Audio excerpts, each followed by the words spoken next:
할렐루야. 오늘은 요셉의 자손들에게 나눠주신 기업에 관한 마지막 말씀으로 기업의 축복이라고 하는 제목으로 나누는 마지막 말씀입니다.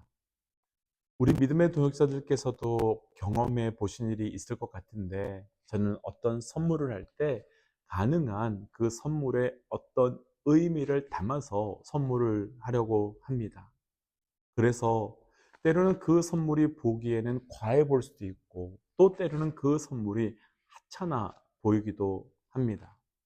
그런데 보이는 것보다는 그 안에 의미를 담아서 선물하고 싶기에 가능한 그 의미를 살릴 수 있는 선물을 하려고 합니다.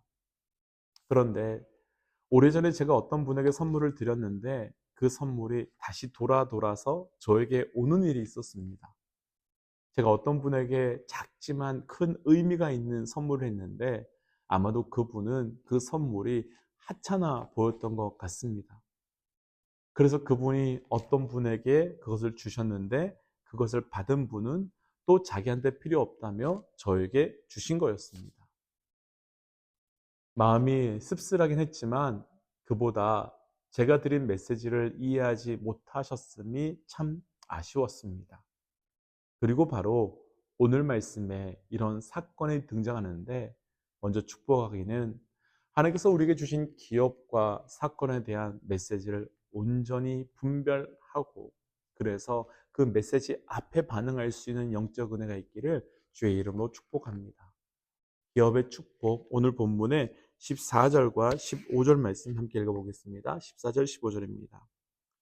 요셉 자손이 여호수아에게 말하 이르되 여호와께서 지금까지 내게 복을 주심으로 내가 큰 민족이 되었거늘 당신이 나의 기업을 위하여 한 제비 한 분깃으로만 내게 주심은 어찌함이니이까 하니, 여호수아가 그들에게 이르되 내가 큰 민족이 되므로 에브라임 산지가 내게 너무 좁을진대 브리스 사람과 르바임 족속의 땅 산림에 올라가서 스스로 개척하라 하니라. 아멘.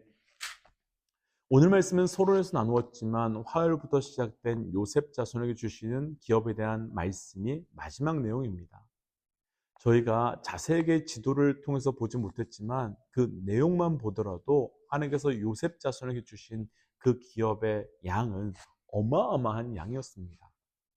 더구나 모든 지파들은 한 지파의 분량만큼 받았는데, 이 요셉 자손은 므낫세와 에브라임 이렇게 두 지파의 양을 받았습니다.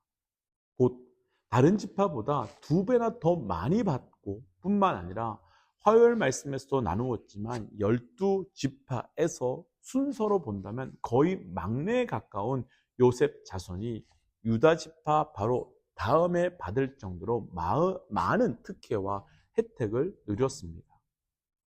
그런데 오늘 요셉 자손의 기업이 나누어지는 거의 마지막 말씀에서 요셉 자손은 우리가 방금 읽었던 14절 말씀에서처럼 우리가 큰 민족인데 왜 겨우 이만큼밖에 주지 않느냐라고 원망합니다. 하나님께서 정말 많은 것을, 그리고 특별한 것을 주셨는데도 요셉 자손들은 원망합니다. 무엇 때문일까요? 왜 그럴까요? 물론 보기에는 단순히 욕심 때문인 것처럼 보일 수 있지만 더 근본적인 원인은 이들이 하나님께서 자신들에게 주신 그 기업 속에 있는 메시지를, 하나님의 뜻을 분별하지 못하고 있기 때문입니다. 우리가 이번 한 주 내내 나누었지만 기업은 단순한 땅이 아닙니다. 그리고 기업은 단순하게 먹을 것, 마실 것이 아닙니다. 기업은 하나님께서 단순한 선물로 주신 것이 아니라 그 선물을 통해 이루시고 성취하시려고 하시는 뜻과 메시지가 있는 선물입니다. 그런데 요셉의 자손들은 기업을 땅으로만, 혹은 먹고 마실 것으로만, 그것으로만 본 나머지 왜 우리에게 이거밖에 주지 않느냐고 하고 있는 겁니다. 이것을 그대로 우리에게 한번 적용해 보고 싶습니다. 우리 삶에도 하나님께서 주시는 기업 참 많이 있습니다. 그런데 그 기업이 때로는 성공처럼 보이기도 하고 또 때로는 실패처럼 보이기도 합니다. 그렇다면 성공 가운데 있는 주의 메시지, 절망 가운데 있는 주의 뜻, 그것 우리가 온전히 분별하고 있는지요? 그 뜻을 안다면, 그 메시지를 안다면 성공에 무조건 기뻐할 수 없고 또 실패에 무조건 슬퍼할 수 없습니다. 몇 년 전 세계는 코로나 때문에 정말 힘든 시간을 보냈었습니다. 그리고 가장 많은 어려움을 경험한 것이 바로 우리 믿음의 사람들이며 교회였지요.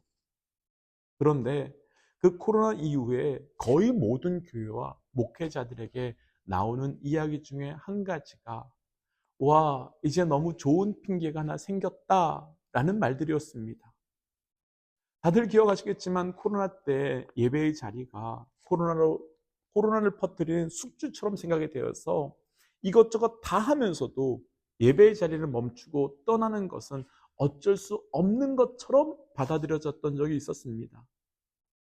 그런데 예배의 자리는 어떤 자리입니까?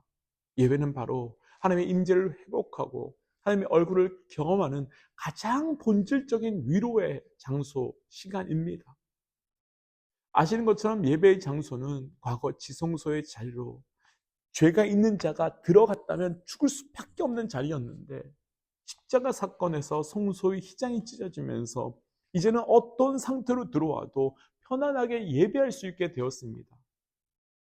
그런데 휘장이 찢어진 후 처음 들어와 예배했던 사람들은 얼마나 감격스럽고 은혜였겠습니까? 또 얼마나 그 자리가 위로였겠습니까?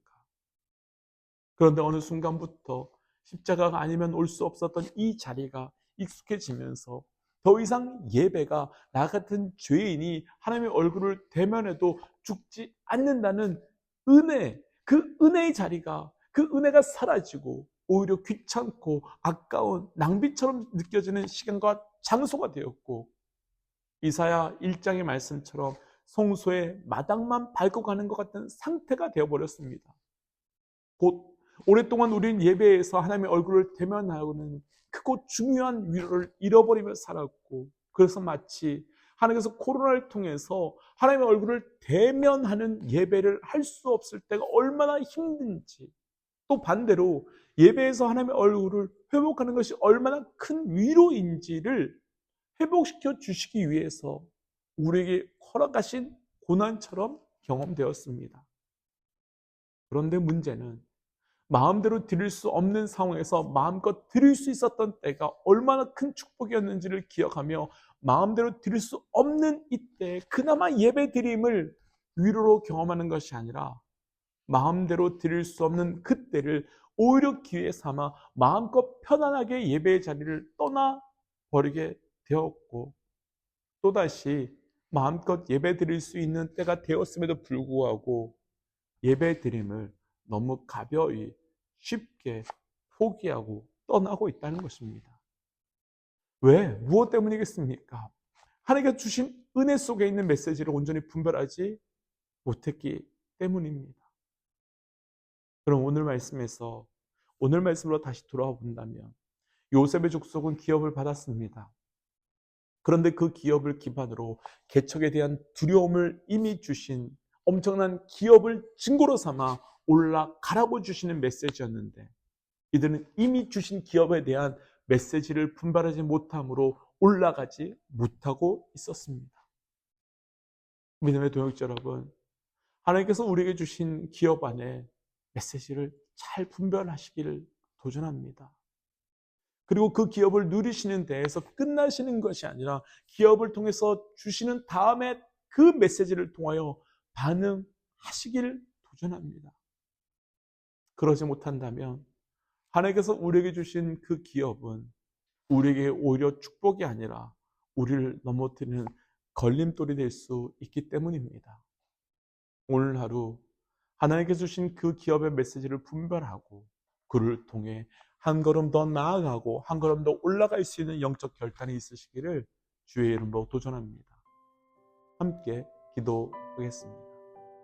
하나님, 우리에게 주신 그 기업의 메시지의 뜻을 분별하여 반응하는 자 되기 원합니다.